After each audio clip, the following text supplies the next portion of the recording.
अस्सलाम व्यूअर्स, कैसे हैं आप लोग। साकाज एकेडमी के चैनल से सारा कबीर आप लोगों को वेलकम कहती है। और आज मैं आप लोगों को जो वीडियो लेके आई हूँ वो मेकअप से रिलेटेड है।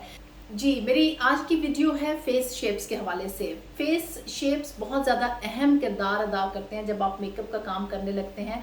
चाहे आप अपने मुंह पे कर रहे हो या किसी और के फेस के ऊपर कर रहे हो, आपको फेस शेप जाननी बहुत ज़रूरी है, क्योंकि आप फेस शेप जाने बगैर मेकअप की एक खूबसूरत लुक क्रिएट नहीं कर सकते। आपको ये नहीं पता चलता कि आपके चेहरे के कौन से फीचर्स ऐसे हैं कि जिनको आपको नुमाया करने की ज़रूरत है और कौन से फीचर्स ऐसे हैं कि जिनको आपको थोड़ा हाइड या दबाने की ज़रूरत है।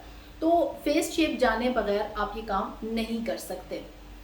और फेस शेप जानने के लिए जो आपको तरीक़ाकार अडॉप्ट करना है वो ये है कि आप अपने बालों को पूरा इकट्ठा कॉम्ब करके इकट्ठा करके ऊपर बन बना लें, टाई कर लें। आपका कोई बाल खुला हुआ नहीं होना चाहिए, गर्दन पे नहीं होना चाहिए, फेस पे नहीं होना चाहिए।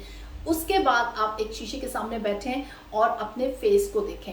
आज मैं वैसे तो फेस शेप्स बहुत जो है उनको वन बाय वन डिस्कस करूंगी, लेकिन जो मेरी आज की जो फेस शेप है वो स्क्वायर फेस शेप है। और मैं उसको डिस्कस करने से पहले ये आपको बताती चलूं कि हमारी जो आइडियल फेस शेप होती है वो होती है ओवल फेस शेप। एक अंडे की शक्ल की ओवल फेस शेप आपको स्क्रीन पे नज़र आ रही होगी कि ओवल लुक कैसी होती है। इस शेप को हमने बेसिकली इस किस्म की एक इल्यूजन क्रिएट करनी होती है कि देखने वाले को ऐसा लगे कि चाहे हम स्क्वायर शेप है या पेयर शेप है या हार्ट शेप है, देखने वाले को ऐसे लगे कि ये ओवल शेप है। तो ये बेसिकली हमारी जो आइडियल लुक होती है या हमने जो क्रिएट करनी होती है वो ऐसी होती है। और ये हम किस तरीके से क्रिएट करेंगे ये मैं आगे चल के बताऊंगी, लेकिन पहले हमें ये चेक करना है कि हमारे चेहरे की हमारी फेस शेप क्या है। तो जब आपने ये बाल टाई करके ऊपर करके बांध लिए, आप शीशे के सामने बैठें और आप देखें, आपने तीन चीज़ें जो होती हैं वो बड़ी इंपॉर्टेंट होती हैं अपनी फेस शेप चेक करने के लिए। आपका माथा, आपकी चीक्स और आपकी जॉ लाइन। ये है वो चीज़ जिससे आप चेक कर सकती हैं कि आपके फेस शेप आप किस कैटेगरी में फॉल करती हैं। अब आज है मेरी जो जो जो मैंने डिस्कस करनी है वो फेस शेप है square face shape.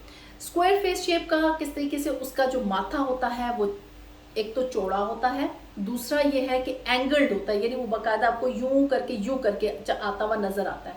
Hair line पीछे यानी पीछे को होती है, आगे को नहीं होती। और बाकायदा आपको माथा जो है वो फील होता है कि स्क्वायर तो नहीं होता, लेकिन वो होता है रेक्टेंगुलर होता है, लेकिन उसको नाम स्क्वायर का दिया जाता है। फिर वो जो फेस होता है वो इस तरह नीचे की तरफ स्ट्रेट आता हुआ फील होता है। और जो आपका जो चीक्स होते हैं भरे हुए होते हैं, लेकिन आपकी चीक बोन जो होती है वो फ्लैट होती है, वो उभरी हुई नहीं होती है। और आपका जब यहाँ पे जब जॉज के पास आते हैं तो जॉज आपकी यूं वी कट नहीं आता, बल्कि इस तरीके से थोड़ा फ्लैट लुक दिखती है। तो ये आपका अगर हम इसको इमेजिन करें तो मैं ऐसे लगता है कि एक रेक्टेंगल, एक मुस्ततील सी शक्ल आती है। गो के इस शेप को स्क्वायर शेप कहा जाता है। चौरस नहीं दिखती, लेकिन मुस्ततील दिखती है, लेकिन ये चौरस भी दिख सकती है। यानी बाज लोग ऐसे होते हैं थोड़ी सी राउंडेड, लेकिन वो चौरस उनकी लुक दिखती है। जी, आई होप कि आपको फेस शेप की स्क्वायर फेस शेप की समझ आ गई होगी। इंशाल्लाह नेक्स्ट वीडियो में मैं अगली फेस शेप पे बात करूंगी कि वो फेस शेप आप किस तरह दिखती है।